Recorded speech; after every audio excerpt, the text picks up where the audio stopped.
welcome to Tabletop Technicians Network. Today again with common guests. I mean, okay, guess that's the wrong word. You're basically standard program, right? Eternal GM. Yeah. This one. Sorry, guest isn't appropriate, but yeah. As always, Eternal GM, and of course Jeff from Big Campaign Podcast. Today's topic is the flow of combat. It's more about just a few different things. It's about initiative systems. It's about action systems, how exactly rounds and turns work in different tabletop RPGs, and how that influences the flow of combat. So, I hope you enjoy watching the stream. If you've got any questions, feel free to post them in the chat. All right. Yeah.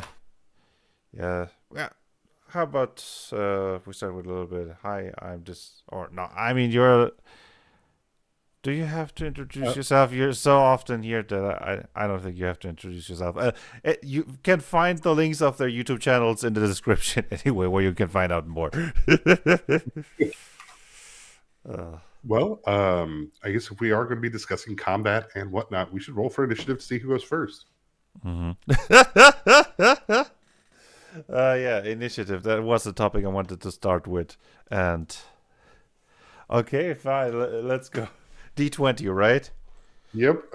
I've rolled a 19. Yikes. Come on, give me a natural 20. Okay, I've got half of that. I've got a natural 10. I don't think that Eternal GM is going... I mean, he has a 5% chance to beat you, Jeff. So it's true. Yeah, I failed with 6, so... 6. All right, so... you wanted to start with initiative, so you go first, Jeff. What do you want to talk about? Well, I mean, we're talking about combat as a whole. What is it?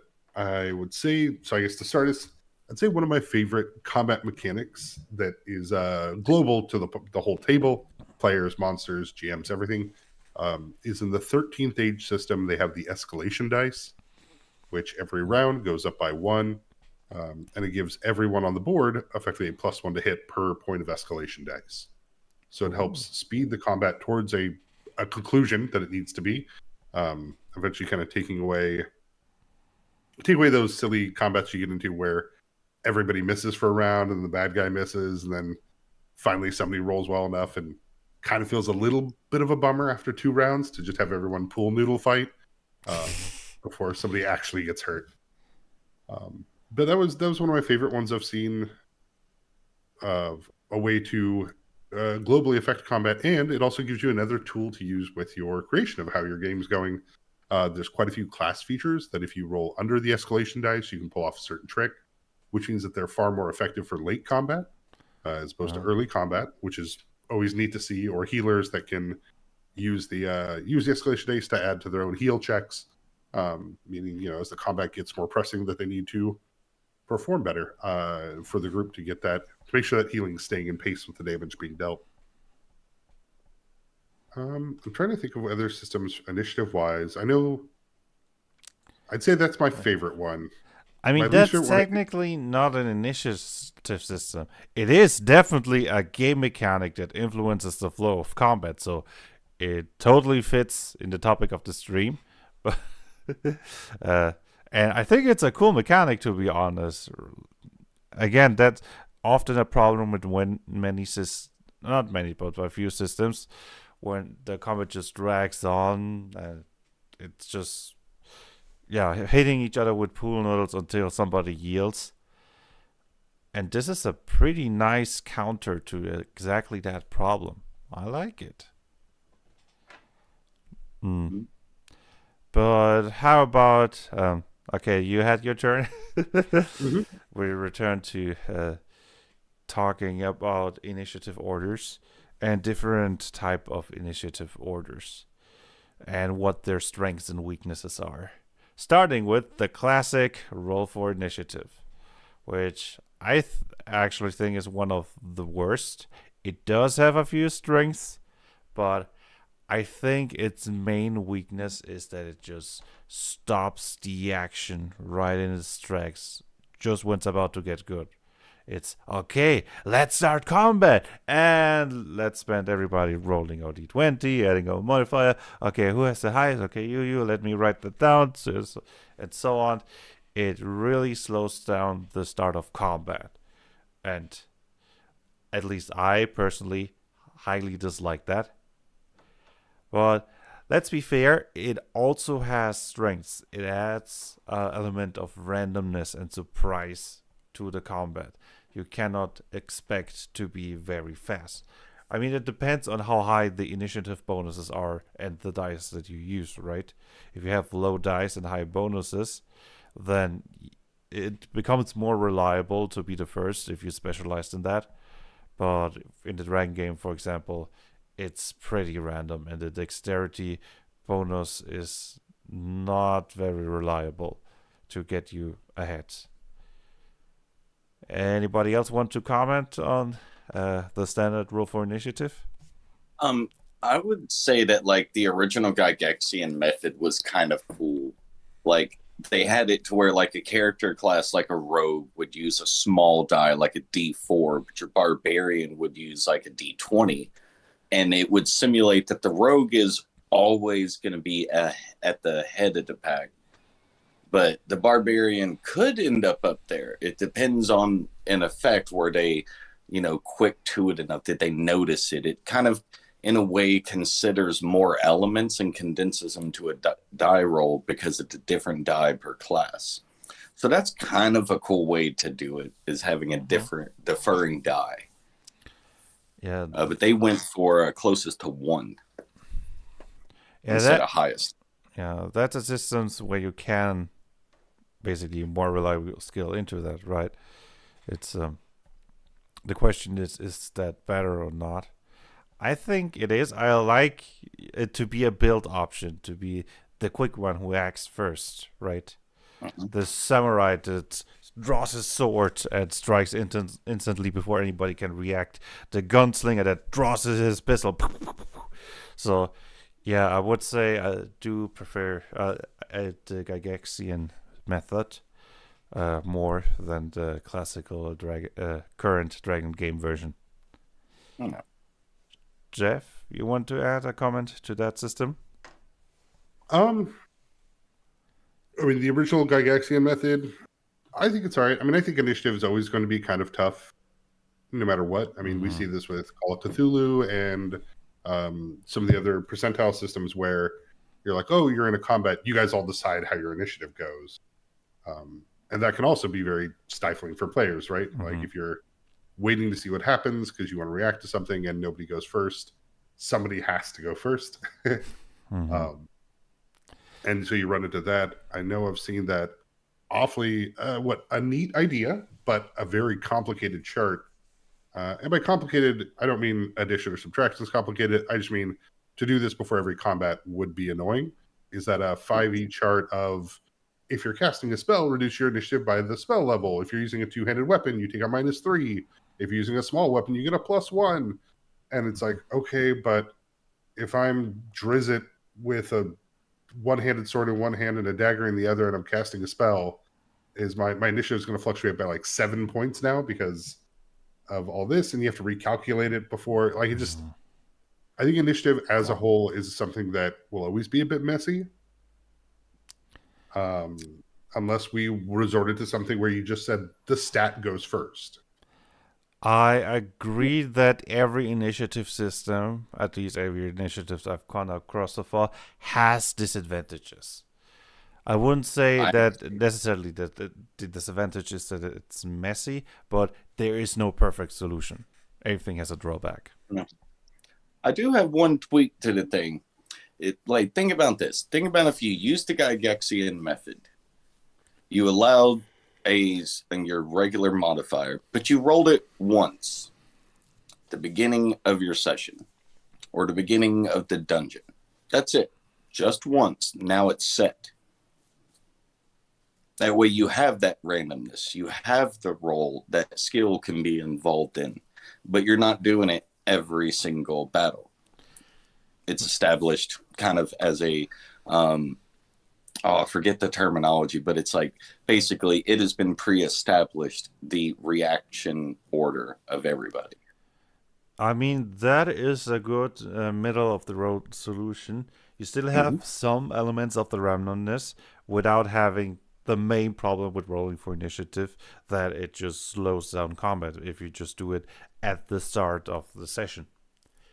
Of course, it's you still can calculate in, oh, I rolled very high, so I'm definitely going to be the first one, and so on.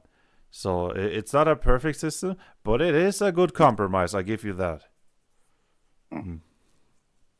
No. What do Well, you think of that, Jeff? I mean, what between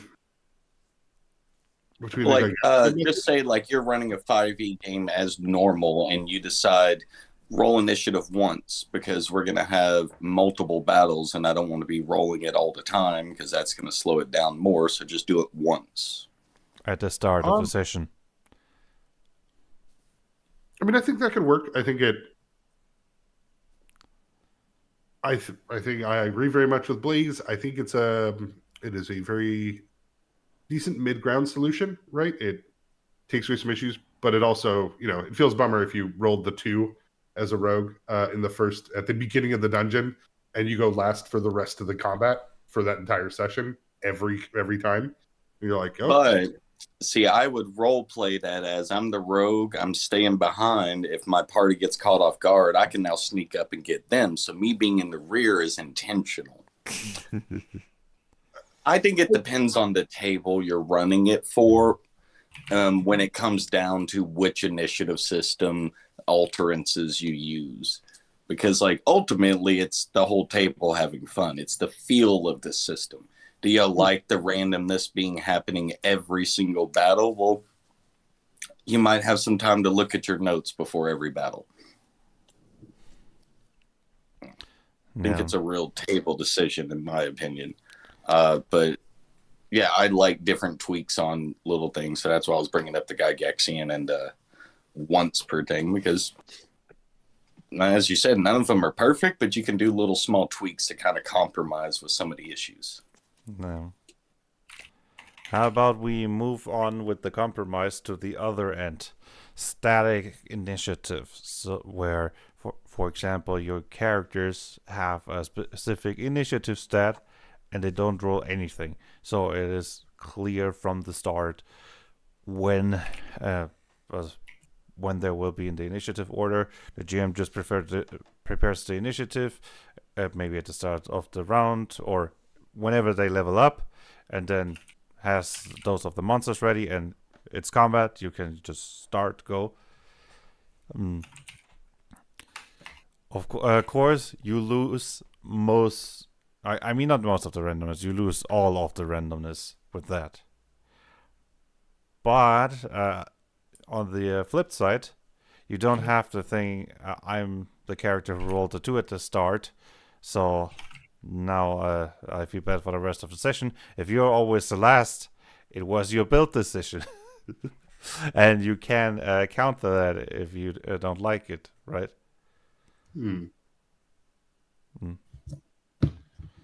So, what kind of initiative system does your system use, Eternal GM? We have one of the stat properties that is an initiative bonus. I tend to roll at the beginning for a series of battles, or if it's just one that they cause, roll it. Or if they had actually came at it in a certain angle, like role played themselves into a position, I allowed the system to ignore the initiative to take precedence of their actions and choices. So it's kind of blending the narrative decision of the party of who's going first to attack and things like that. And then I'll just have the bad guys go versus them.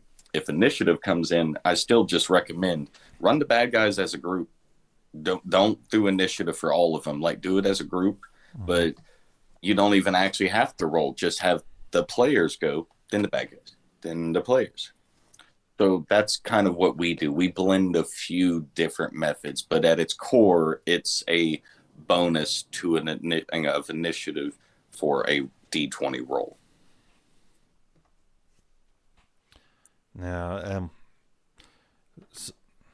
D20 roll. Okay, so you do have the compromise version that you just mentioned. Did I get it?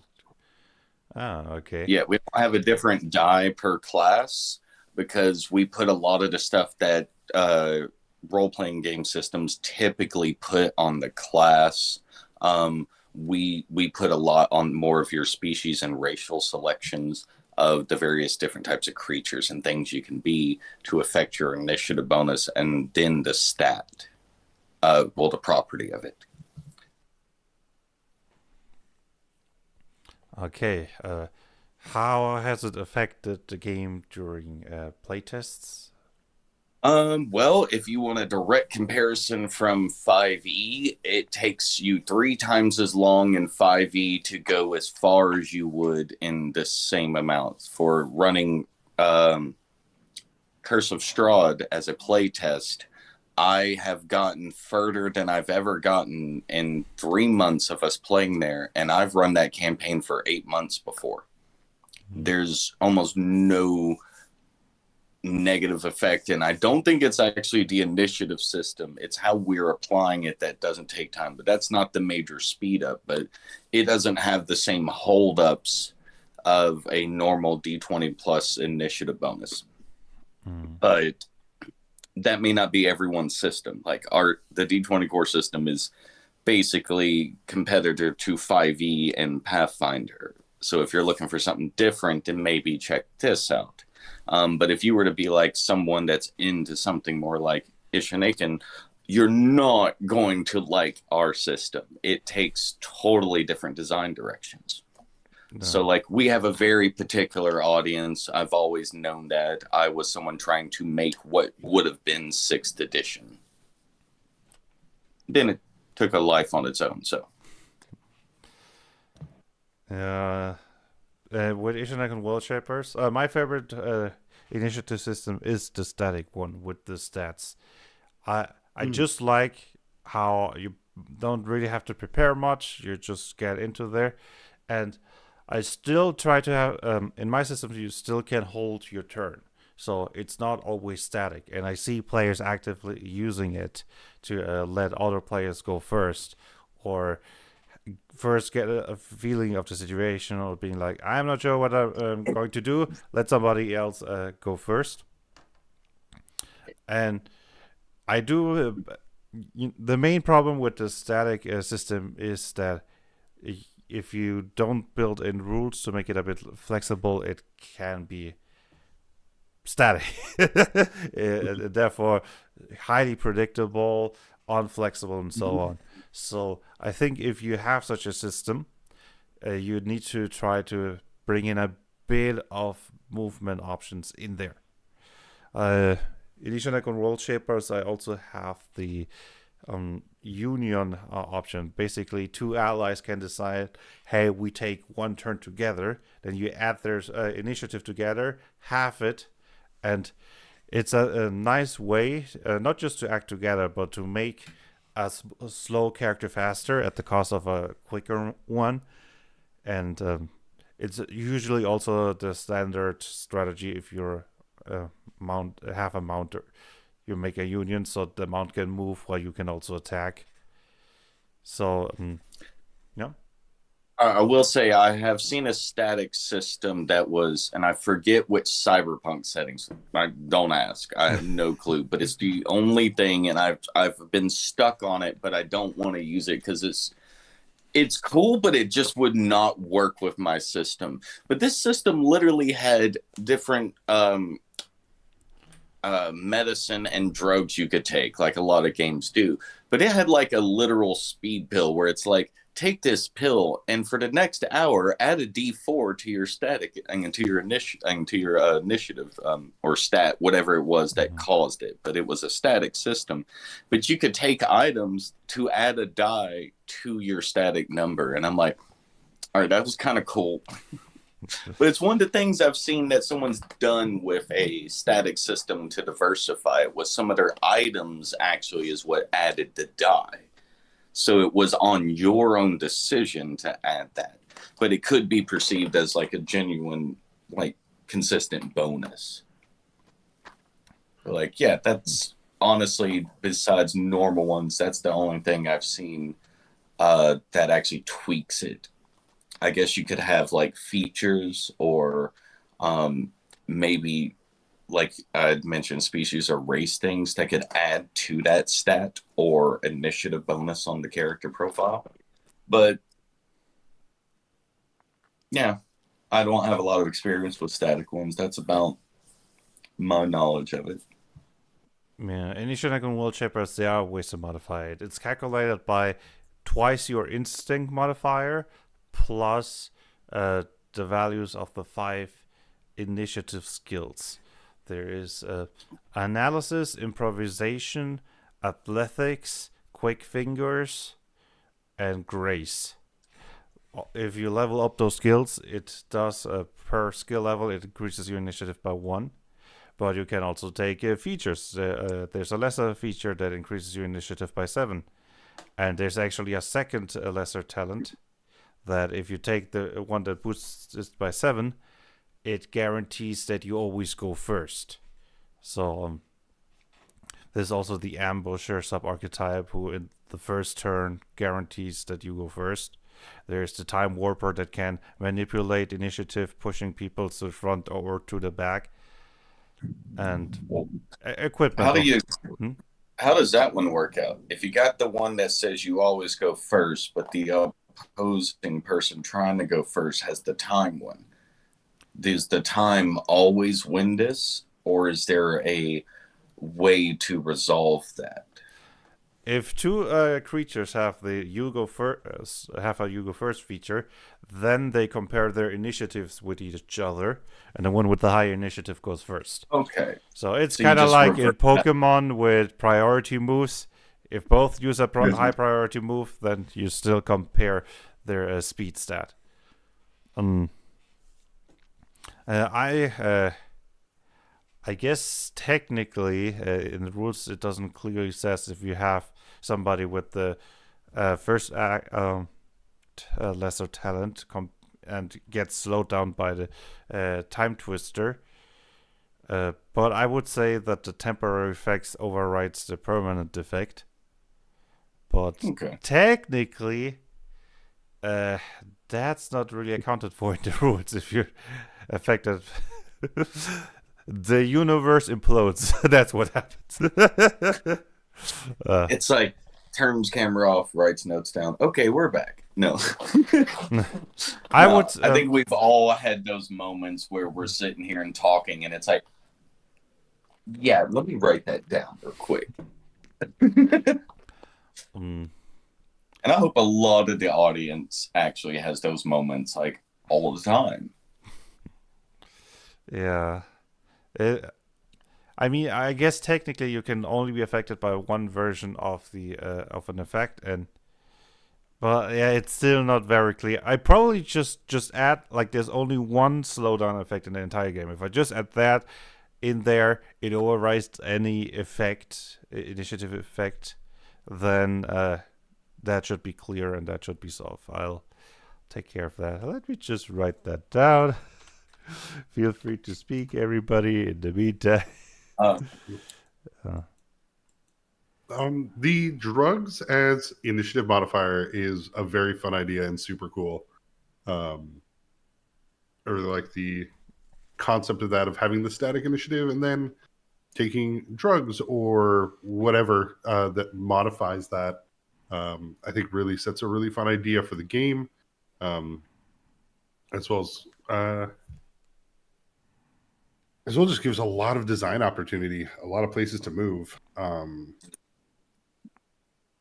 I think for simplicity, my preferred initiative system is generally the roll a number, roll a dice, add a number.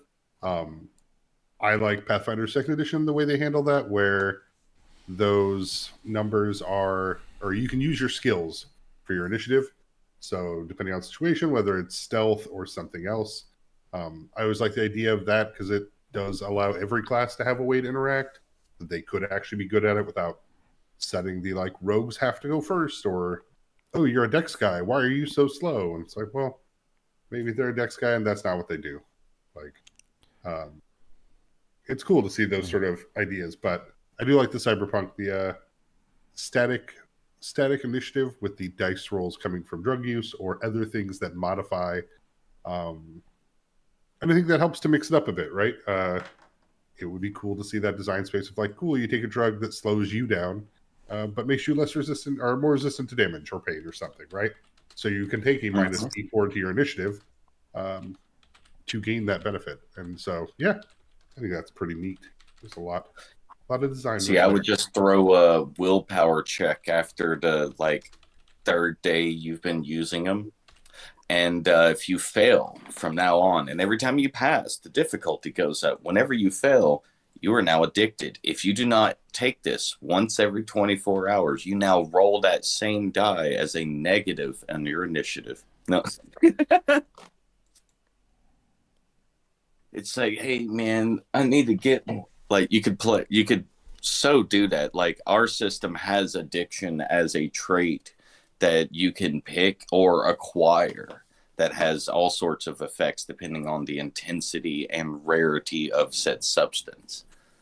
And I think, yeah, it's a really cool part because even systems of things like with character creation beyond your class or the specific abilities, features, things like that you could pick up, you can actually have a trait and behavioral system that affects how your initiative works, so that can also work as modifiers to a die roll or a static system.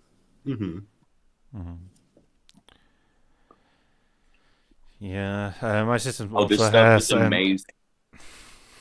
This stuff is amazing. I drink less energy drinks now. Yeah, my system also has an addiction trait, which you can. Oh, Kyle just wrote. How do y'all just got back home? Hi, Kyle. Hey, we want to jump back in spontaneously for the stream. You're welcome, Kyle. We miss you, Kyle. Yeah, you can be a wild, a like wild encounter. Like, pop up.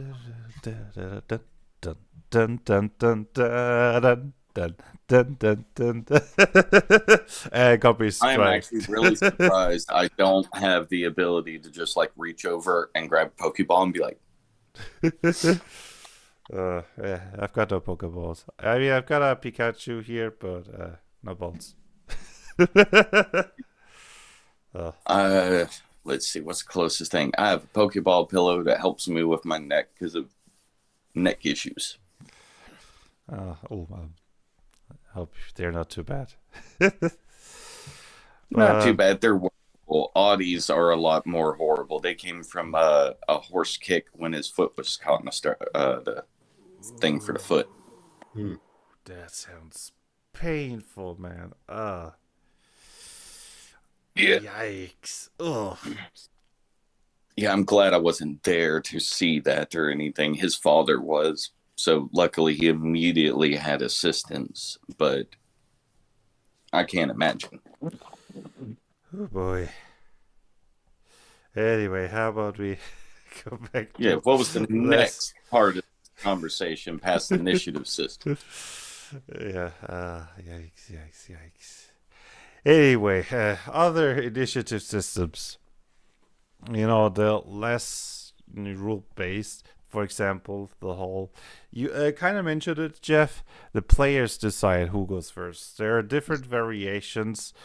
Variations like we go from table left to right, like a classical board game, or where the players actually discuss who goes first.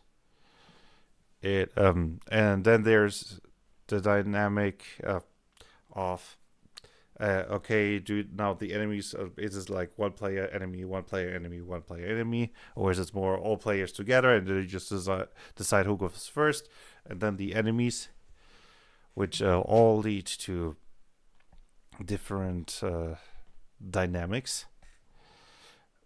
Jeff, you already talked about one problem. If they always discuss who goes first in a round, it's that also slows down combat. It's all about, Mhm. hey, I want to go first. No, I want to go first, and so on, and that can lead to uh, problems. Conflicts, depending on how emotionally, what's the word? Mature, yeah. Depending on how emotional mature the group is. Mm. So yeah, don't try that rule with kids, everybody. So, anybody else want to add something to that system? Like roleplay peer systems kind of do have just the focus on like I've Mm. only seen two kind of variations of how to apply initiative. It's either the group is like it's what they're deciding to do. They're Mm. just describing their actions. There's rules for it, how to interplay out.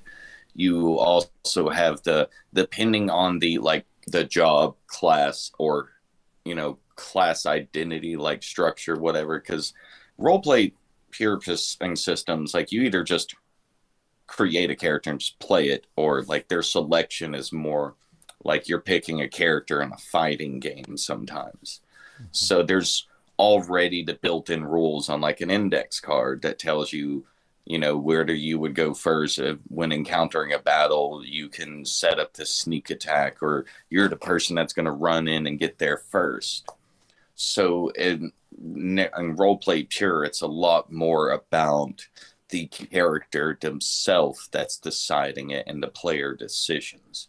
It's not at all about stats, dice, or anything. Mhm. So that's kind of their option. So, like on the topic of the players just decide, brings up roleplay pure pretty quick because Yes, there is no character profile with stats. Most of the time. There's probably one. I just don't know about it. yeah, it is definitely the one who with the strongest roleplay focus. Definitely, that I would say it's the main strength of that initiative system. But Hmm. I still think that it can still be a bit too chaotic. And if you just go the whole from left to right approach, then you lose the roleplay aspect. But at least you don't have the discussion aspect. Only insofar who wants to assist on the left of the GM to go first, right? But I've never played with such a system, to be honest. But I'll be real. You don't call it like roleplay pure really started from people that played Dungeons and Dragons or other games and went, oh man, the power's out. We don't have any of our books here. So you're in this village. What do y'all do?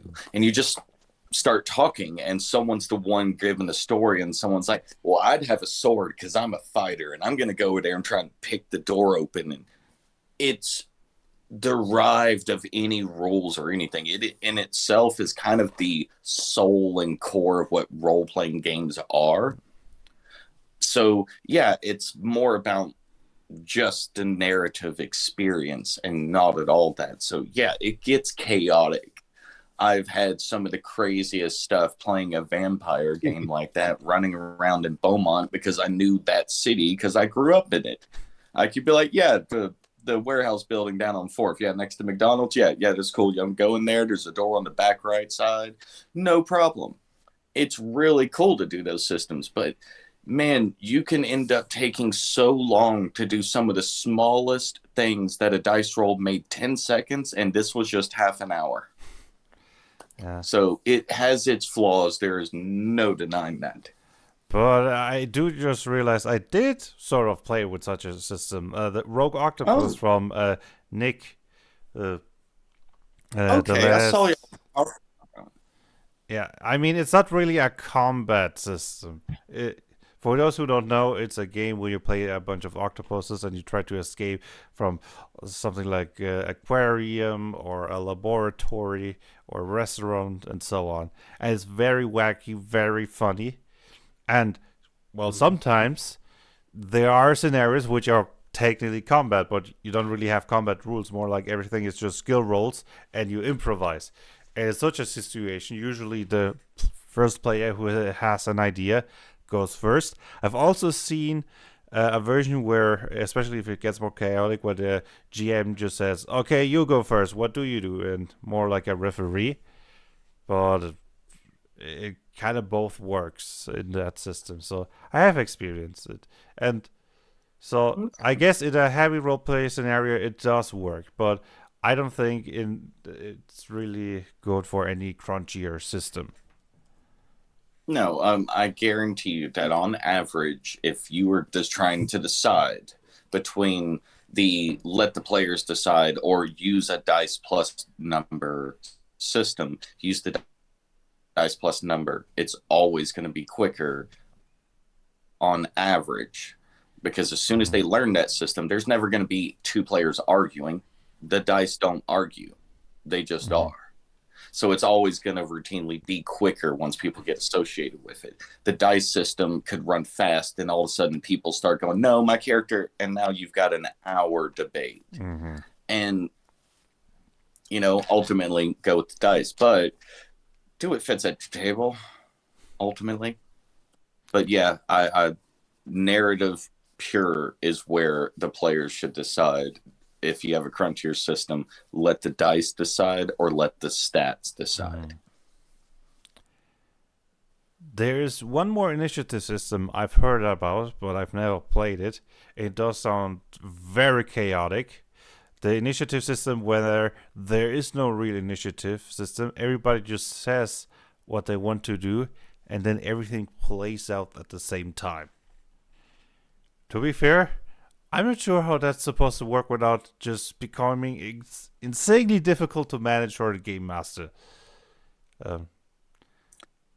So I originally, when working on the D12 variant of the D20 course system, a way of actually handling, so picture if someone's had initiative of, let's say, 20, and then someone had initiative of 18. I was working at what part during the first person's initiative and turn does technically the second player start, since their initiative isn't so much lower. And I was working on that, and I realized this has got to be in my opinion, I'm sorry if anyone likes this, but I think this is the most atrocious idea of a system, because this is when tabletop games start trying to program a video game. You are trying to simulate the actual live interaction of everything. That's the realm of video games. That's the realm of LARPing. This is not for tabletop games, and I think it's amazing that we have gotten our whole, fandom to the point of we're almost trying to create a video game on pen and paper. And that's amazing, but we have to realize the reason it's chaotic, the reason they're hard to do, is because we're stepping out of the realms of tabletop and trying to encroach on video games. That's a very good point. Jeff, you've been quiet for a while. You want to add something?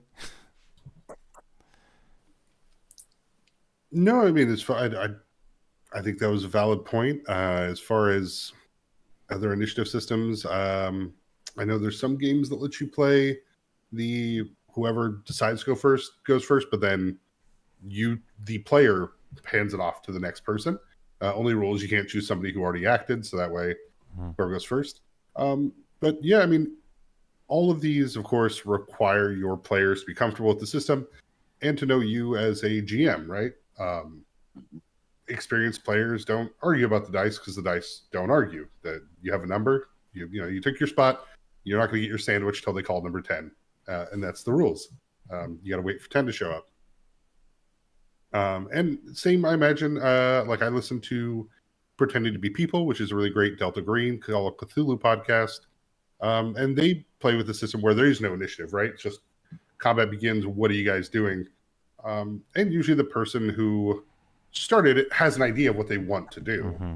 So there's not really a lot of arguing or a lot of things to go into it, because hopefully people kind of know what they want, right? Or making it more okay for people to say, like, I just don't act this turn. right? Like delaying an action, I think, is an entirely fair and tactical maneuver that I think more systems should probably lean into giving a bonus or something for delaying. Like, hey, you don't have the action, but you're going to take a turn. You get like a floating, either a dice for your system or a percentile boost or something for next turn because you've spent a round analyzing this rather than punishing the person for skipping their turn and be like, well, action economy says you just screwed up. You should have taken your 5 actions right now. Instead, now the bad guy's going to get a swing. Interesting.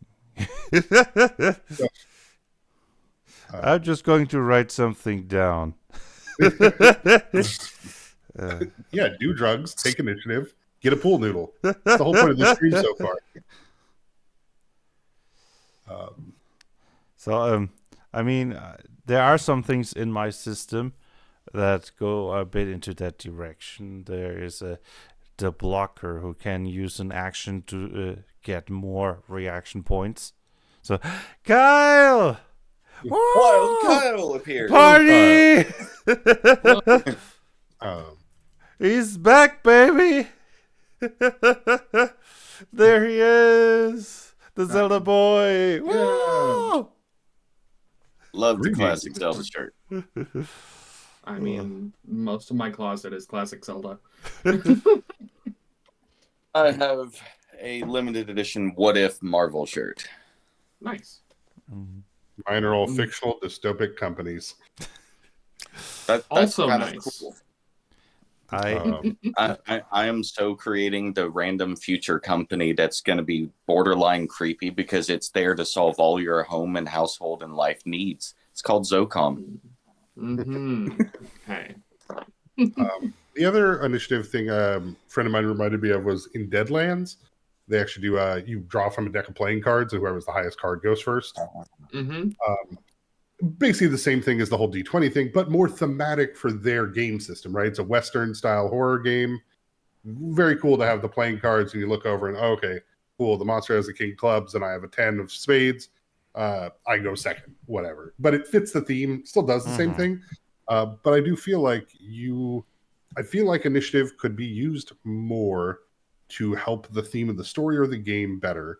Like in Cyberpunk with taking some drugs, if you're playing in a Western, having them be based after a card deck game with suits and whatnot, like those make that more immersive, and they help move the story and give the feel of the game at the same time, which I think is pretty rad. I think anytime you can make those rules, the crunch and the fluff go together, you have an overall better Rice Krispie treat. Snap, crackle, pop. You know it. Food. You're making me hungry. Yeah. Even though I already It's ate around way lunchtime for me. Shoot. Well, but yeah, great to have you here.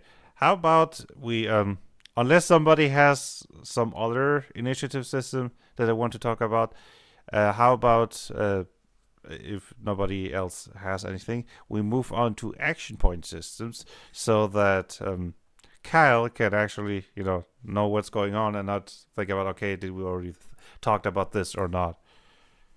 Yeah, I was because initiatives are there are so many good things to talk about, different initiative systems and whatnot. I'm okay with jumping to action point ones though, and then I can catch up my thoughts on initiatives eventually as we go through that. So, if you like, I could just quick fire talk about all the initiative systems we already mentioned. So if you still got something, oh yeah, and you can talk about how initiative works in Novak Archaic, right? So yeah, Nova Archaic, which ironically is perfect for the action point because it is action point variation. The initiative systems we already talked about. It's the classic roll for initiative, the static version where basically everybody has a static initiative system. Then the middle of the road where you roll your initiative at the start of the session and it counts for the entire session. And the the players decide who goes first approach, and the everybody goes at the same times and chaos unravels. Okay, so you've talked about random roll per encounter. Mhm. The middle of the row, as you put it, which was the one roll for the entire session. Yeah, well, that's fine. You've talked about the Static initiative. static initiative, yeah, and then okay, cool. Players get to decide who goes first. Yeah, which is arguably more popcorn, which is what we used to call it. Is popcorn is because someone's turn and then they choose who goes next or who goes first, etc. Yeah. So what initiative system does Novak Archaic? Am I pronouncing this? No, your game. Archaic. No, like November, and archaic as in archaic. Archaic. Yes. No, it's all good. I have hard time saying some words myself, and it's really funny when you're teaching a class on computer stuff and you can't say the word because, well, your tongue does not want to. So essentially, it is action point, but I will kind of stress action point isn't necessarily my definition. I wasn't thinking of action point as in who goes first, as much of how does the action economy work. So that being said, the way that initiative works in Nova Archaic is a flat number based on the type of challenge. So it's normally say that whatever challenge is going on, whatever I call it confrontation is going on, you kind of decide what your character and how that character is going to react. That's normally going to tie into one of your basic attributes. And then that attribute value is what is used to determine when your turn happens. For sake of ties, those that are on the enemy team happens first, then players, then any ally teams. And then within those, players decide, then you kind of decide who does what in those groupings. When it comes to, like I said, action points, because that's what I was, when you said that I jumped on saying, like, that's what Novark uses, because we use action points. Because the initiative is actually a step away from how initiatives normally work. In Nova Archaic, on your turn, you have primary response. You decide what happens on your turn 100%. But you can still use your action points outside of your turn. It's just only as reactions to somebody else doing things. So kind of like what Jeff had said about, doing things like holding on your turn. You can do that. You can hold your actions to kind of see how things are going to happen. And on your turn, that's when you get a value of the number of action points and then move from that. Mm-hmm. All right. So let's talk action points, turn systems, and so on. Okay. So, by action points, do you have an idea of what you're kind of implying with that? More like general action systems, or how your turn looks. Does your system have reactions? How do they work? And so on. So you are talking about like less initiative and more actual action. We started with initiative, and now we're going to action points. The whole topic is just flow of combat, and I thought initiative is not enough to fill a whole stream, because the original idea was initiative, and then I thought, let's just expand the topic to flow of combat. And No, I get you. I I just think wanted to I make sure I was understanding. I think I only know of really kind of three main styles besides a role play pure, which I guess is the fourth one. Like Kyle's got a point based system, which is also Mhm. something like Pathfinder. You got 3 points per round. So there's various ways you Pathfinder can 2 use a select specifically. point. Yes. Pathfinder 2 Um, specifically. Pathfinder 1 you have use. something like mine that focuses on time, and then you have something like the Dragon game that has a series of types of actions that you can use each turn. So Mhm. there's action types, there's action points, and there's action time. Mhm. Um, I guess there's also a is there any I'm missing? I guess there's also a simplified version where you just get to do one thing on your turn, and that's it. Right. Yeah. Yeah. So that's kind of where I'm going to point at, and look at Cortex Marvel back in the day, because it's one guiding rule for the number of actions you can do on a turn is can you fit it in one comic square, like if you was drawing a comic, Oh, that's awesome. and That's so not your a bad that's not a so bad reference to that. right, and so that was the whole thing. It's like, yeah, no, you can do as many things as long as you could argue put it into one comic square or whatever, um, because you're pretty much have that. So if you want to do a punch, you can. If you wanting to do like a flying punch, I mean that fits into one comic square, like. And that's because in that game it was trying to be Marvel. It was trying to be a comic book series, right? Hmm. He was trying to No, be but able to role play comics. that's legit. No, I just pictured in my head, it's like, well, no, hacking isn't one. It might be two because you always see them begin hacking and then complete the hacking on a different square of the panel.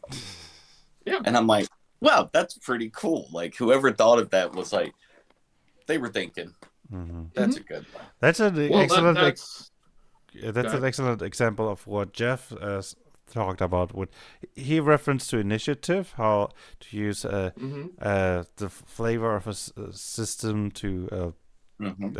form the initiative system, and I think that's for the action points. That's a really nice Hmm. flavor. Hmm. Yeah, if I Oh, was I playing a mean, Deadpool or playing a like Marvel role playing game, that would be amazing. right. And that's where we get into like game design as art, right? Like because Yes. that fits it. It's like what are you trying to showcase at this point? You were trying to showcase being a comic book hero, that's perfect. If you're trying to showcase doing a TV show, maybe you will have things designated as scenes and stuff like that much easier, right? And like there's that actually, and that in and of itself is actually something we can kind of talk about if you haven't already. When because there are a lot of tabletops that are trying to mimic TV shows, and so their actions and thus their combats and everything is based around the concepts of a scene in that. Um, and so it's not less about time being portioned up, but more about the story's narrative of it, like a TV show or a book or what have you.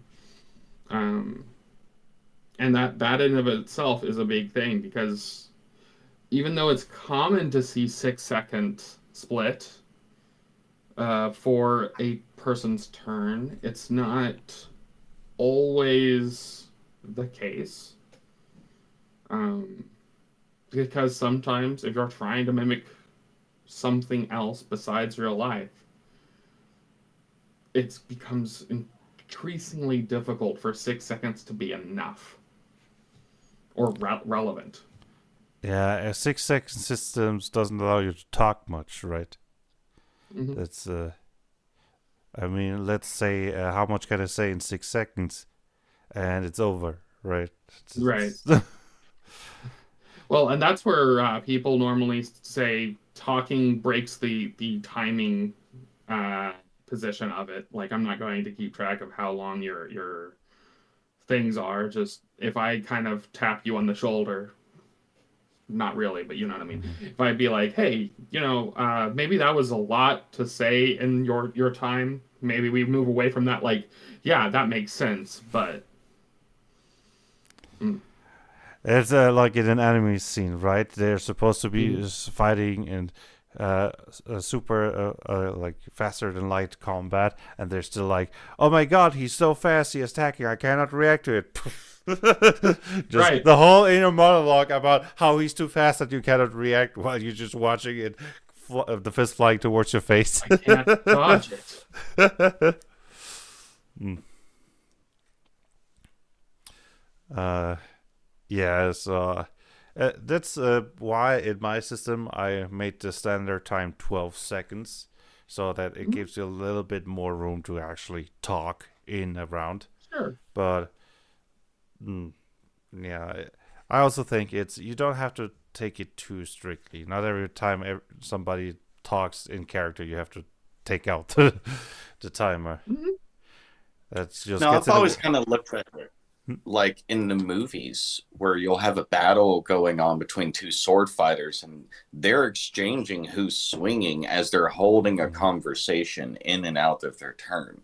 So I actually hold that separate. What I would actually include as within battle communication is anything that would be like, okay, if you're stopping and doing sign language, 100% you are using the time and the focus to do that. But just speaking, you're not. You could be sword fighting at the same time. So this happens during out your turn. If you were to go up and actually like touch someone and try and like use just hand signs and try and there would be that what do you mean kind of look and stuff. You're gonna take the time to do that. Regular words I don't care about. I don't know.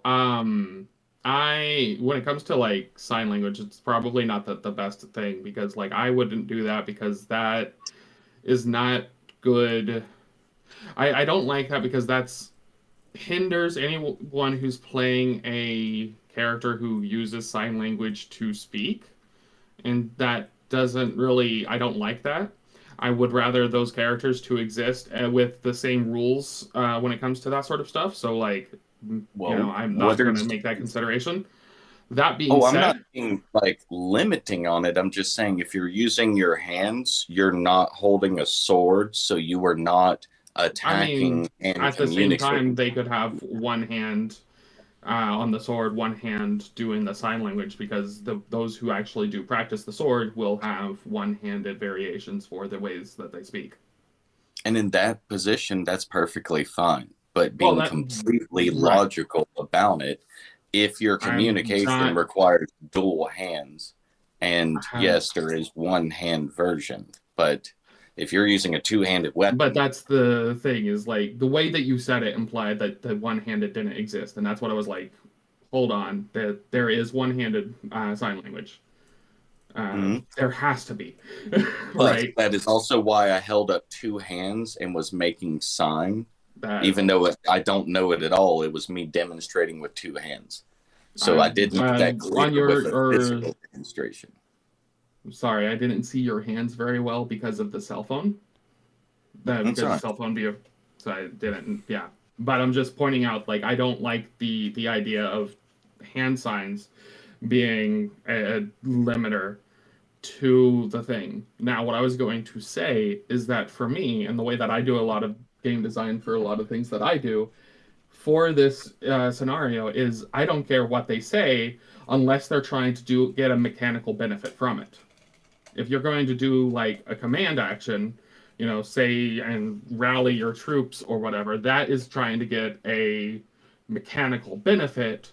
That requires one of your actions because it's part of the thing that's actually matters within the context of the game and the story.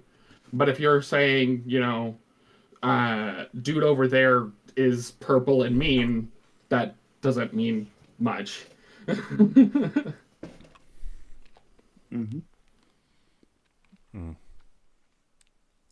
I find it funny you're talking about one-handed hand signs, and I just today watched Star Wars: The Clone Wars, and there's an episode where one Jedi is caught and the general is gloating, and the general Jedi on the floor is making one-handed hand signs, and I don't know if they were real or just made up.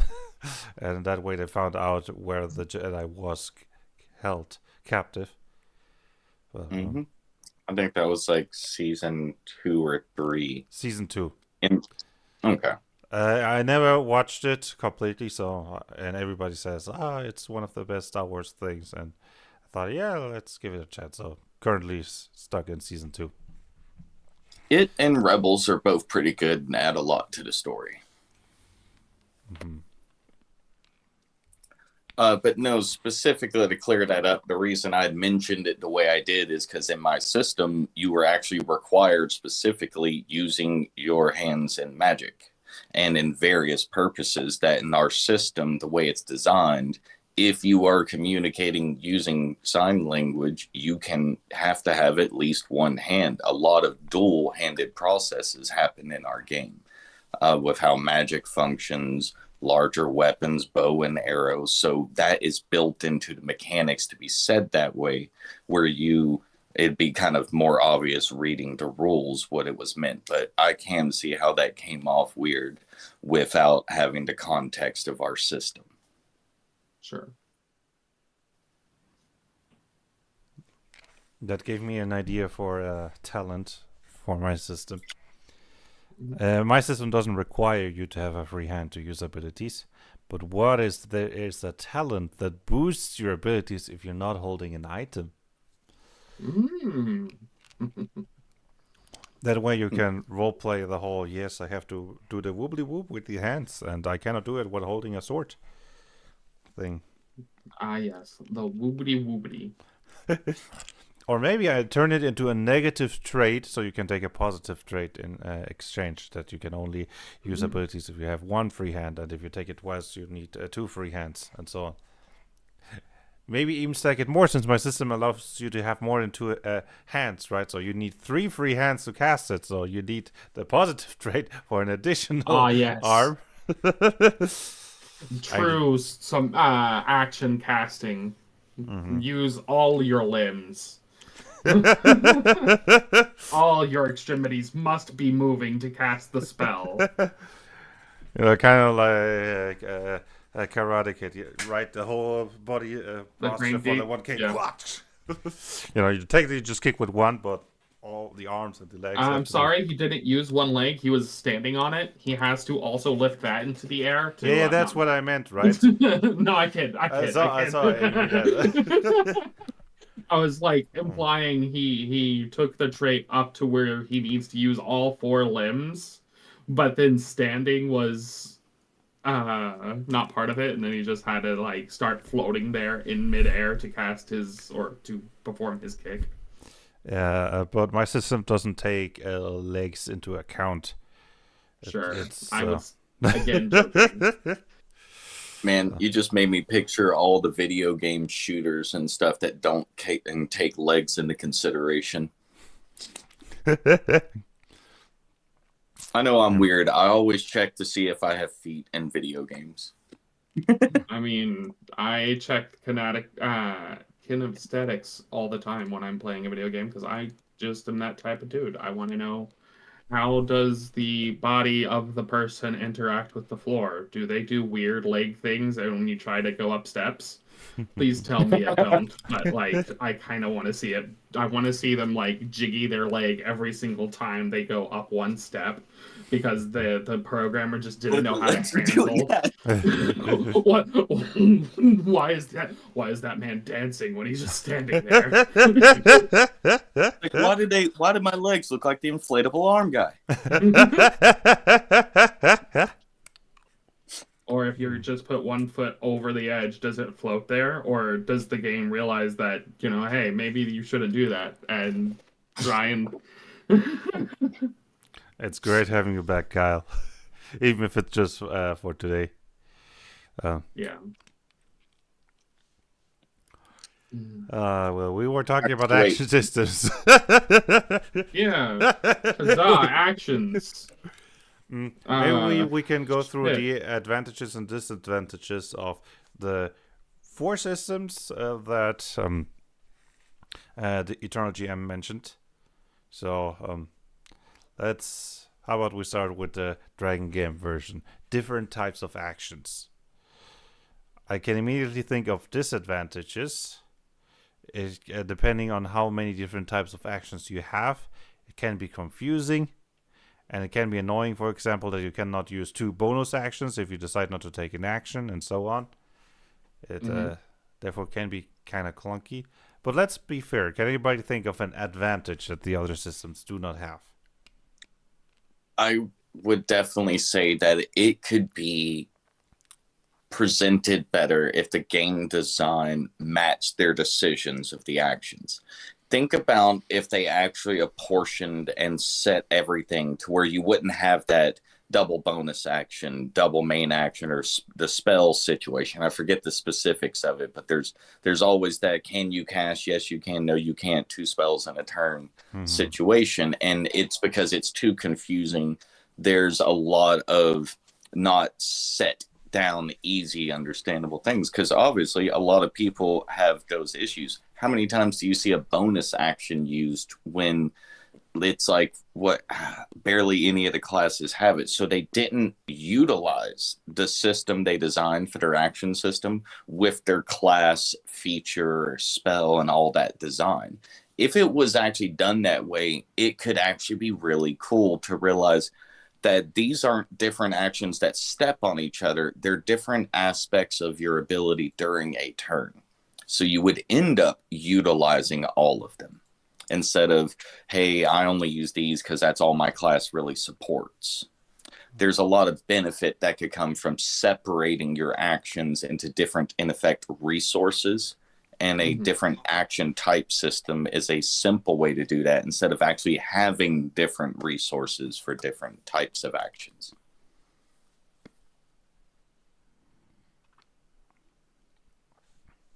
Yeah.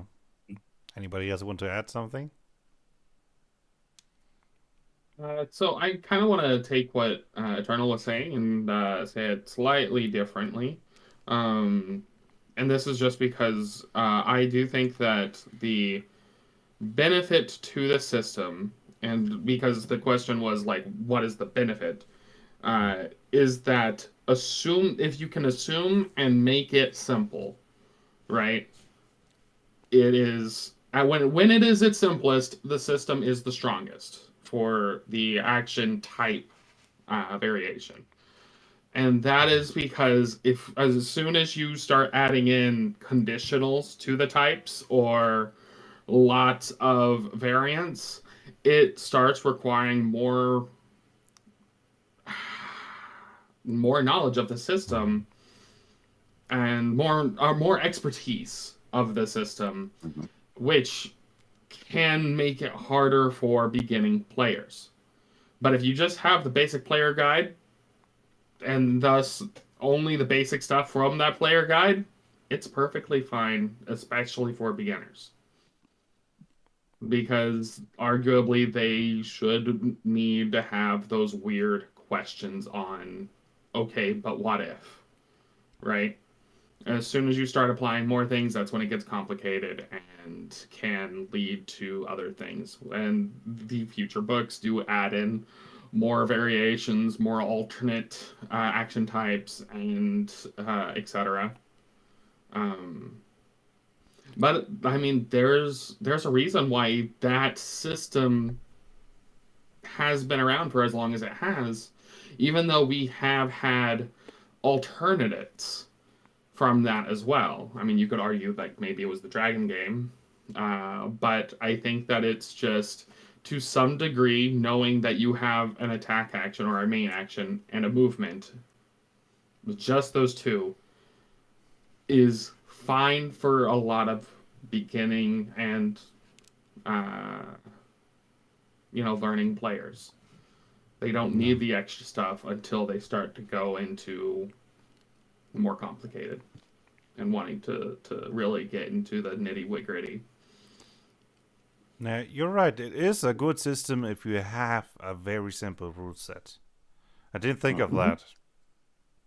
Hmm. I mean, Well, it's because, I mean, 5e kind of came out a little bit complicated with it, to a certain degree, just because, I mean, you read the base book and then it gets into really awkward things because they talk about how casting does and doesn't work, and mostly because of, like, you can't cast more than one cantrip on a turn, if I recall correctly, and it's just kind of like, okay, but you have cantrips that have standard actions and ones that are bonus actions, and I know you can like, cast multiple cantrips. It just if you the only rule if you cast a leveled spell as a bonus action, you cannot hmm, use a leveled that's spell the as an problem. action.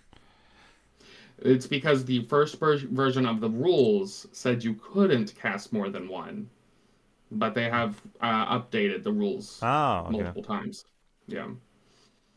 uh, because it was very confusing, and it's still arguably confusing because the way that they wrote it still requires a rules lawyer to go, yeah, this is how this is interpreting, um, because there are a couple of ifs and thens.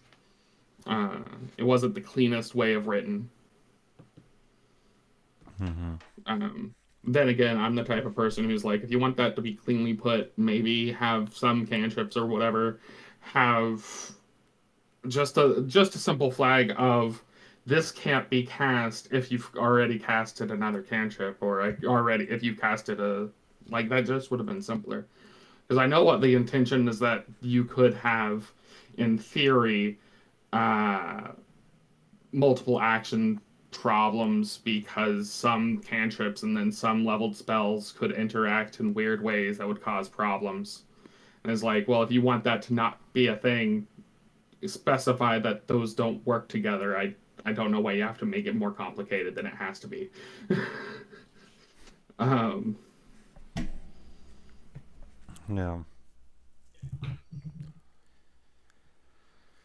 but I digress. Any thoughts for you, Jeff? You play Pathfinder 1, which uses that a lot. Oh yeah, Pathfinder 1 is a beautiful mess of a lot of pasta noodles. Like all the ends of all the boxes all got poured in the same pot. So you might get a ravioli bite, you might get a rigatoni bite, or heck, might just be quinoa. Who knows what's floating in there? I personally think for my money, the simplest and easiest system is the 3-action system, because you can define Mhm. what an action is, and then it's very easy for someone to go, but if I want a sword swing with 2 actions, is that a better sword swing? Sure. If you want to say you want to do this, fine. What 5e has bonus, standards, move, and free, or you get an sorry, not free, but you get like an item interaction. Cool, that's neat. I mean, Pathfinder 1e, which I play, you have free actions, swift actions, full round actions, and round actions, which are different from full round. Standard, move, immediate reactions and actions, which is You a just little knew that off top of your head, and that throws me. I'm sorry. which is a lot of nonsense for new people to come in to deal with, right? Because, hey, can I do this thing? Well, that depends. Where does this thing fit down in my pachinko machine of action options? Yeah. So The, overall, I think the action point system is the probably smoothest. Though I understand for people like myself who enjoy a lot of crunch, I do enjoy a system that has 8 different types of actions. Though I wish system wise those were cleaned up a bit more. Mm-hmm. but I do think if you're looking at action, bonus action, you can actually implement them in an action point system. That's Mm-hmm. what I did. I modeled the 3-point actions, which I independently uh, invented from Pathfinder Second Edition. I know it's weird. I actually copied it from XCOM, but Yeah. Mm-hmm. but you also notice that was not inspired by Pathfinder, because an attack action for me is 2 action points, because I designed my system in a way that everything what's usually an action in 5e is 2 action points in my system, and everything that's a bonus action is 1 action point, and then you have this beautiful combination. You can make 3 bonus actions, or just 1 action and then 1 bonus action in quotation marks, and so on. So you can't solve the complexity by just applying it to an action point system, which is also why I think the action point system is in most cases superior to the different sorts of action system. At least that's my subjective opinion. Mm-hmm. Feel free to counter it. You're wrong. No, I'm kidding. I mean, I can't say I'm too far off when I represent more of the time-based systems, but I use a 3-point, but turn it into 3 seconds, and everything you can do in our game has an amount of time it takes. That's it. So we don't really define what different actions you can do. That's all individually designed. So like a stat check or something like that has an amount of time it takes. So if you're doing it in combat, it still takes that amount of time. So effectively, it's the 3-point system. It's just using 3 seconds. Yeah, it is a similar second, but it does have one advantage. In my system, if I want something to be not usable in combat, it's like, okay, it has a casting time of 1 minute or 10 minutes. But in your system, that's just the same thing. And it's just smooth, right? Okay, this takes 2 seconds. This just takes 20 seconds. And you don't have that separation. And, I mean, you could argue that if you do action points and time for stuff that's too long for in combat, that then you have a clear separation. Oh, this takes 1 minute. It's clearly not meant for combat. But I guess it's a give and take. Both have advantages. But I like the smoothness that you can build with that. It's actually stepped outside of it. Like, we actually use a durability system. You would use tools and kits to repair. Every point of durability is 30 minutes. So even as you gain more points of durability, it's just 30 minutes per point to repair. If it's broken, you got to go back to town. You can't do that outside of town. You need an actual blacksmithing station to repair or reconstruct this now. And with basically reverting back to focused on time, we have solved so many problems, and it just streamlined a lot. So that's why I focused on time. And I'm like, it's not that much different than a point-based system. It uses the same logic and rules, but it's using time so it doesn't have any specific meaning of what it's limited to. Whatever you can do in the amount of time you have, you can do. And it is more intuitive, right? And then you can, if you really want to, do something like, this is just half a second, a third of a second, if you really want to go wild with super quick stuff. And without, if I try to say, yeah, this is half an action point, like, that's just breaks the whole system, while you can keep it smooth if you wish to really implement super quick stuff. Like, for example, if you have a speed up boost that says, okay, all your actions just take half as long, works perfectly fine. In my system, that would not work.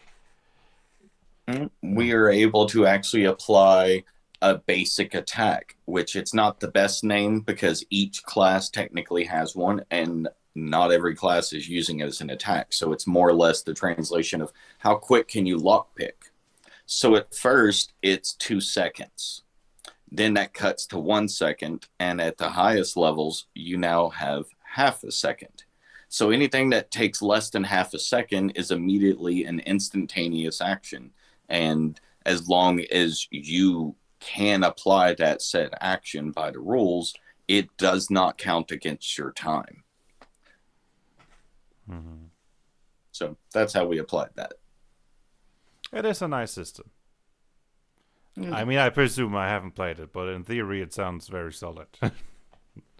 I have had things that have happened nowhere else. I am literally, the thing I will always quote is, our system is the reason the bad guy climbed up the rope and my player goes, hey, can I use your reaction system to cut the rope? And I'm like, yeah, just remove one reaction. So he cuts the rope, and it's like, well, he's stunned. It's your turn. Can I throw these Japanese roof tiles at him? And just starts pummeling them with them.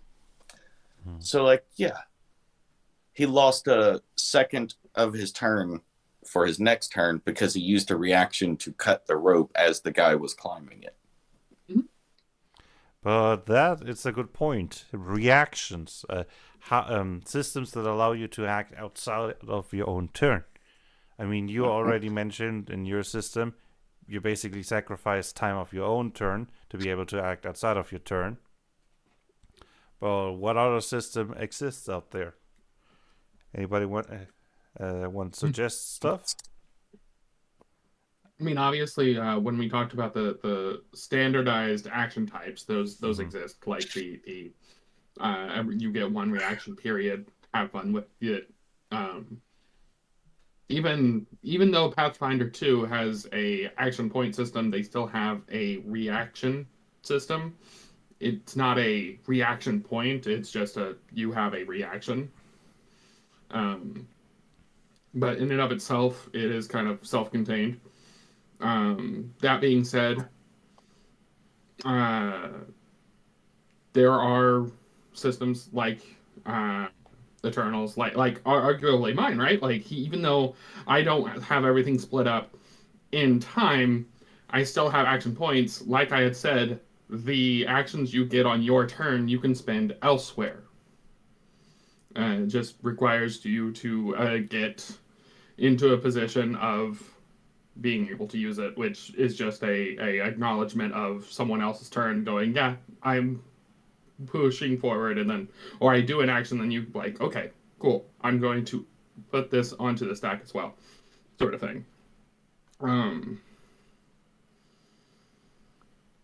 Besides that, I'm going to say it's not too many other variations of how reactions work, just because reactions can break a game dependent on how they are, because we're talking about flow, right?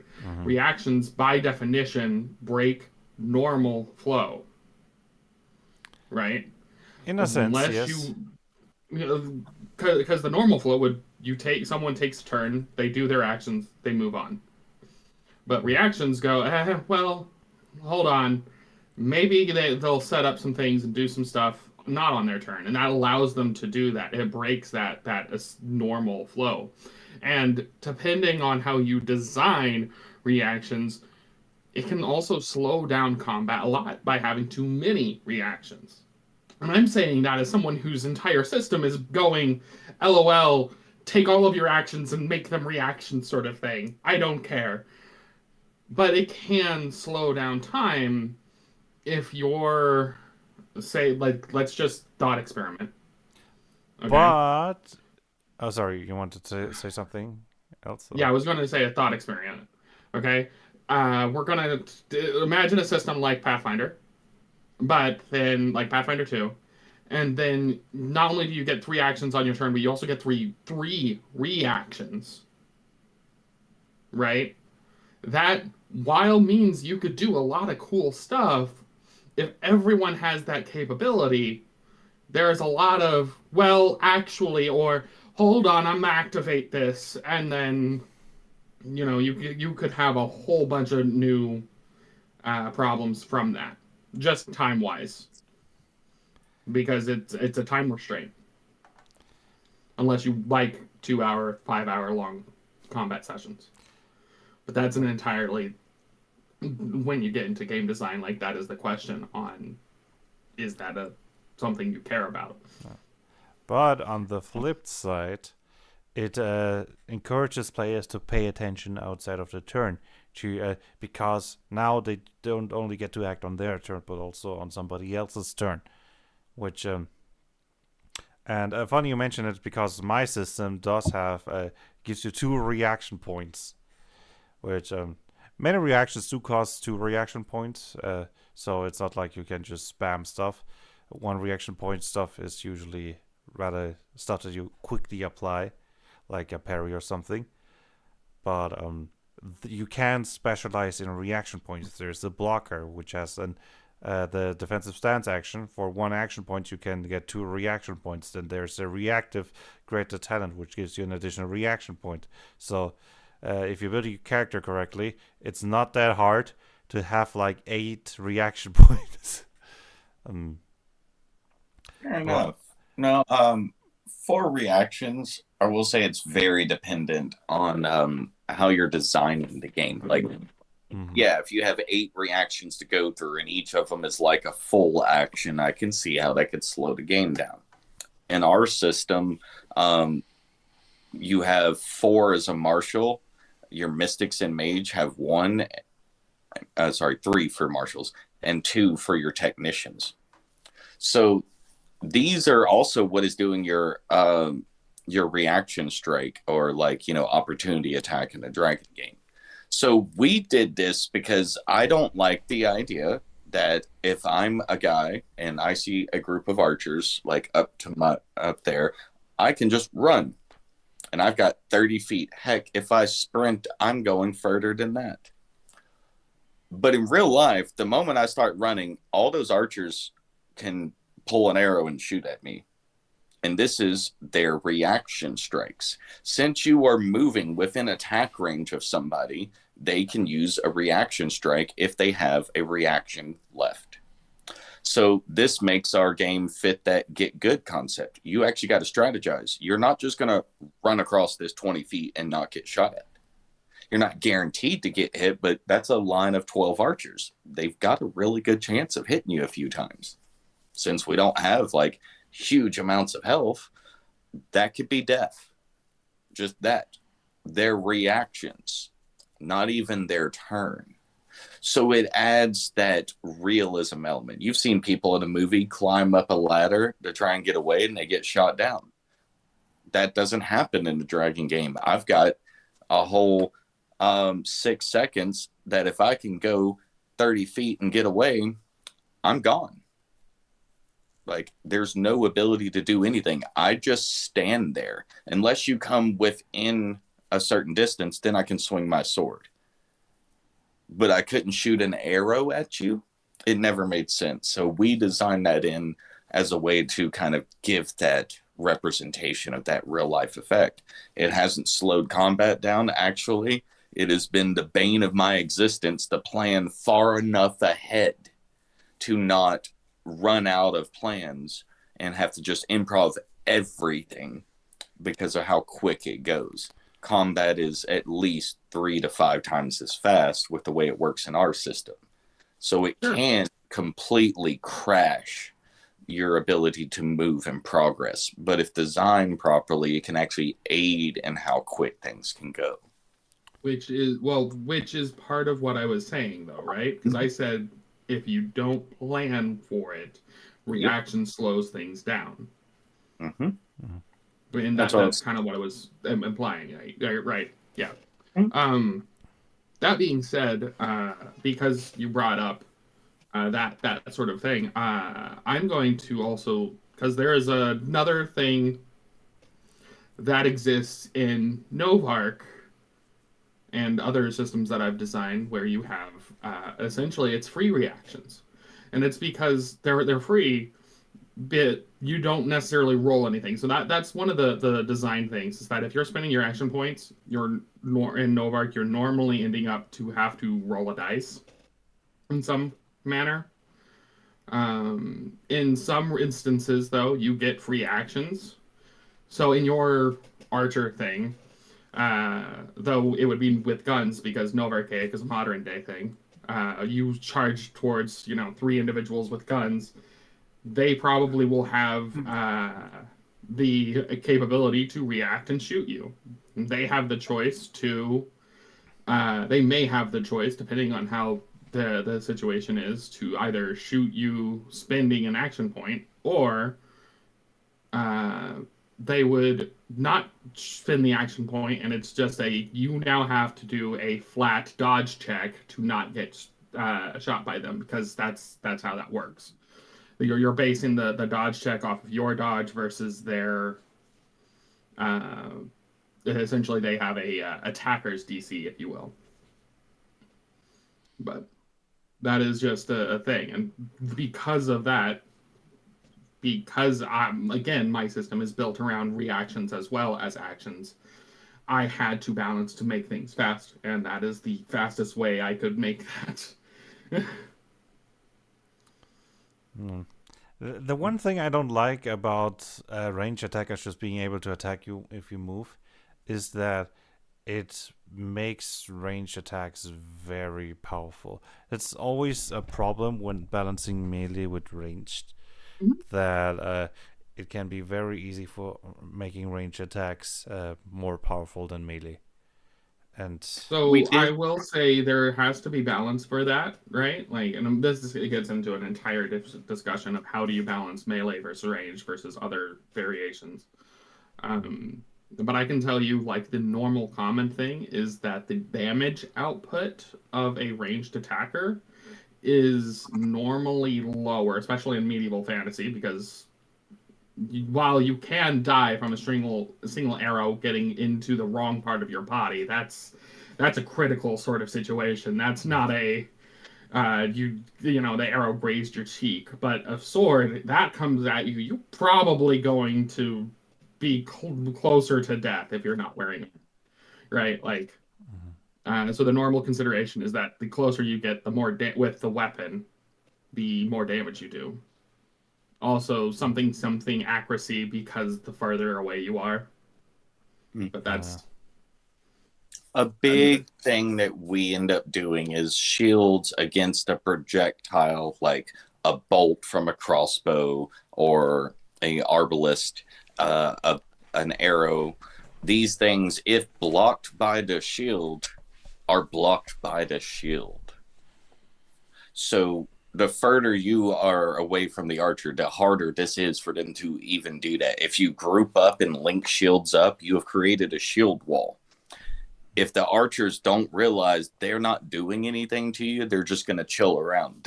We actually can apply realistic military strategy. I mean, I just had these guys literally firebomb the druid area in Barovia. I did not expect that, but yeah, you literally can do military strategy with linking shields together. So in reality, if I'm just a group of soldiers marching forward towards a line of archers, we're dead. If I have shields and we're doing a shield wall, we might have some drop. We'll switch forward and move as a group.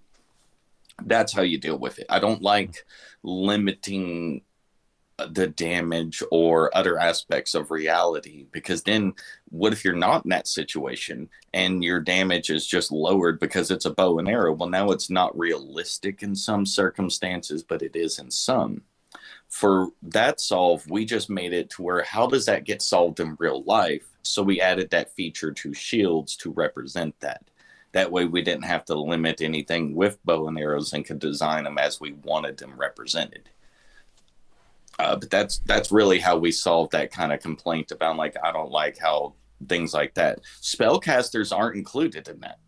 Spells do take longer than a reaction time would be. No spells can count as a reaction.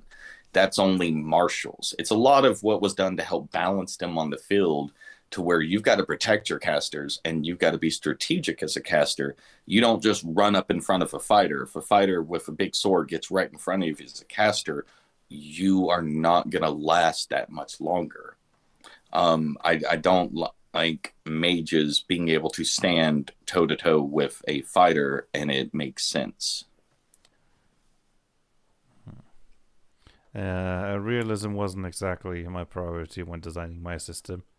I mean, for when me, a nunchuck is just as good as a sword, that it has nothing to do with realism. Hey, that's why I say my system is not for everyone. But the ones that have been asking for this, I feel like there's a big lack of that being presented. And that's no offense to other systems. Those systems can do stuff mine can't. Like, you've heard me talk about y'all's two being like, I can't just throw down a Pokemon game in 3 weeks. Y'all could.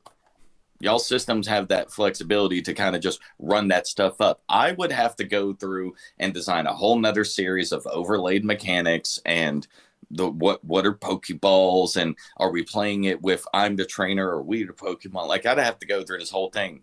Mhm. Systems that can just, I don't mean like arbitrarily in a bad way, but rewrap the mechanics to represent something else, have a lot more narrative flexibility for changing than a system that's trying to do what I am. Yeah. I had to give up a lot of things because, I wanted that in my system, but some things can't fit when you focus on the realism like I did. Like, I designed myself into some routes I have to take.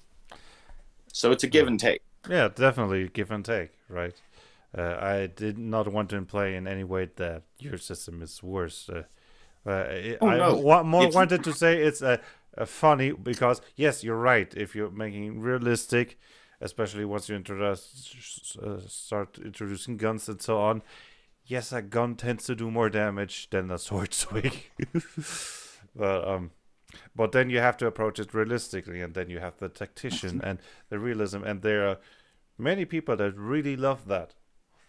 Mm-hmm. But if I want to play a Green Arrow in a modern setting, I'll get my ass kicked if I use your system. It really depends, man. Like, I give the Arrow guys a lot of credit for being like martial masters of their trade. Their physical like prowess is amazing, and then they always have arrows that can explode. So I don't know about that comparison necessarily. I mean, I've seen Green Arrow launch an arrow that blew up a tank and flipped it over. So like, depends. The archery guys have cool arrow tips. Like, the Hawkeye series really displays that really well. You can do all sorts of stuff if you have the right tech. Yeah, especially if you also have the superpower that is being the main character in a series. Yeah, I'm gonna do extra 20 damage to you because I'm the main character and you're supposed to die on this fight. I just find it funny. I mean, I have to think of Probably the... doesn't. Yeah, Jeff? It probably doesn't hurt that Green Arrow is the billionaire mayor of a city and is friends with Batman, so it's not hard to get explosive arrows that flip tanks. When Batman is someone on your speed dial. Yeah. Yeah. They gotta stick together because they're both like billionaire, like non-powered individuals that are still running around in tights trying to save people. Mm-hmm. Yeah, it's like, where do you think Green Arrow got the kryptonite arrows? He didn't go fly in space to get those. That was Batman. Yeah. Connections are awesome. Or Lex Luthor's gotten really cool about some stuff, but Come on, The Green Yeah, Arrow it's like can that buy big them, Green Arrow, if you ever himself pop on the off. black market. He doesn't need Batman for that. I mean, he's only a billionaire, not a multi-billionaire like the Waynes or the Luthors. So I don't know if that's even his range category. That being said, to tie back to readied actions, as we brought up before, I think that's a lot of the problem of what we see with Pathfinder as well as 5e, less with action point systems. If you can get 3 arrow shots for one standard action, there's no reason to have a reaction. It is mathematically more advantageous if you're taking no penalty to make all those, versus you can do this in a very simple fashion. If you say, cool, there are 12 archers on this wall. They all have a readied action. What do you do, fighter guy? Well, I'm going to rush the wall. Okay, they're going to take 12 reactions now, which involves shooting you. They go, wow, who could have seen this coming? Well, everybody at the table, but you, fighter guy. You've done it again. How could this happen to me? Yes. But the problem always comes that those reactions don't get a bonus. You don't get to apply your deadly aim to them, right? Like, because that's normally something you have to do on your turn during your standard action, but your ready action consumes that action, so you can't use any of your feats. You can't engage in the system with your reactions the way you do with a standard one, which feels kind of weird, right? Like, you're saying it's my turn and I can put 3 arrows in this guy. Can I just wait and shoot those 3 arrows at the next 3 people that run up to me? And they're like, no, you got to attack now. Oh, no. See, that's why I loved our system. Your effectively reactions count as a part of your time that you have per total turn and round, not just your turn. So that's how they can interact outside of your turn. So effectively, you only have, like, let's say, as the archer situation, you've got 3 of them. If you use all 3, oh, you can't because this one person moved, you get one on him, then someone else is moving, or they continue to move after getting hit, you can launch another one. It works like a resource. If you run out of them, you get them back next round, but they're out for this turn. So you actually have to decide, all right, am I actually shooting the first guy that run? No, I'm going after that one. They got the key, or that's the one giving orders. You still are making a decision based off of the things that come open in it, available. Like there's actions that trigger a reaction, and certain things can be done as a reaction.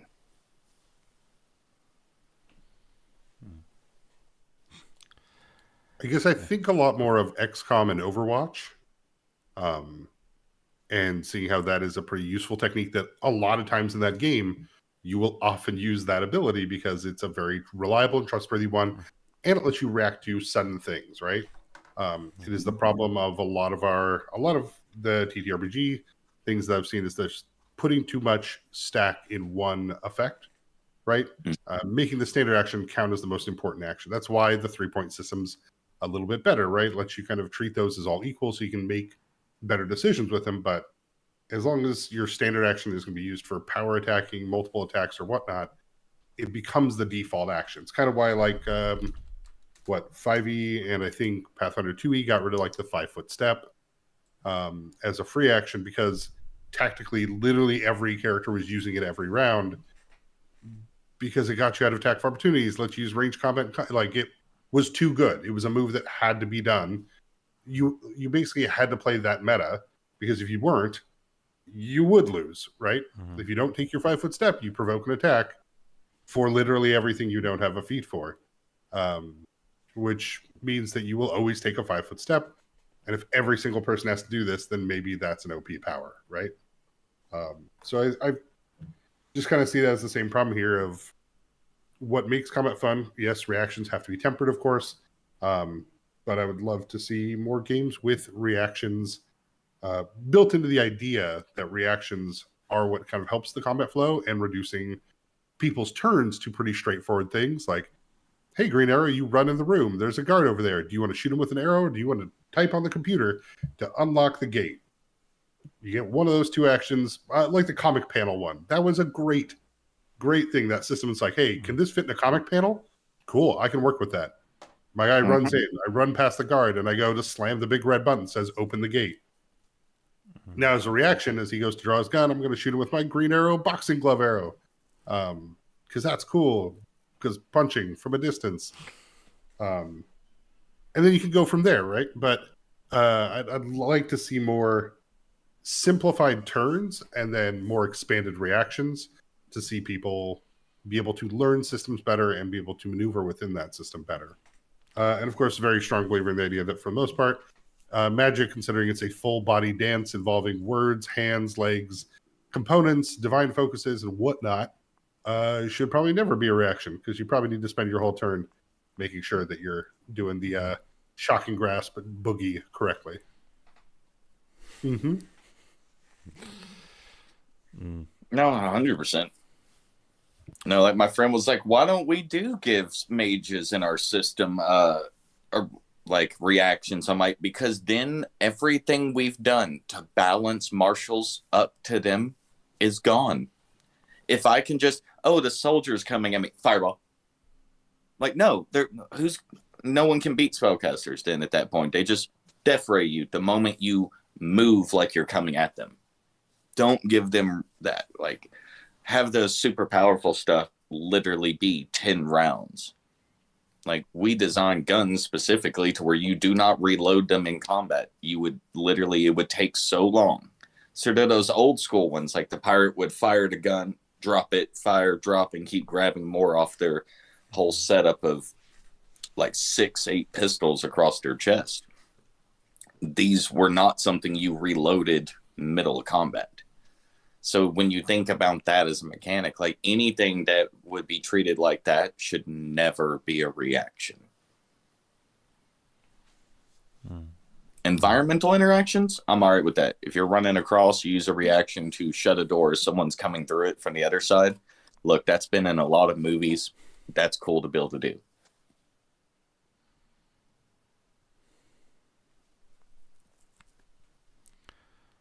No. All of this talk about Overwatch in XCOM reminds me. I started playing Phoenix Point yesterday. I don't know if anyone has played that game. Yeah, played that, and if you also like Lamplighters League is out, which is a very XCOM game as well. I like how they fixed the overpoweredness of the Overwatch system by just having a cone of Overwatch. So now you have to be very good at predicting where the enemy is going to move at. Otherwise, they just walk around the Overwatch and attack you anyway. And also, I like how Phoenix Point has 4 action points, unlike XCOM, at least the new one. XCOM Enemy Unknown, where you have 2 actions, but if you shoot, you automatically stop your round, and if you use that, it automatically stops your round, and so on. Now in Phoenix Point, you can just you have the 4 actions, and if you want to spend 2 of them to shoot, and then 2 again to shoot, that's possible. I like that flexibility. But that also makes potentially an enemy really dangerous. If an enemy is already in an advantageous position, he could just keep shooting at you or keep melee attacking you. So, but okay, I'm sorry, I'm a bit tired. I'm going a bit off topic here. So, does anybody have anything else to add?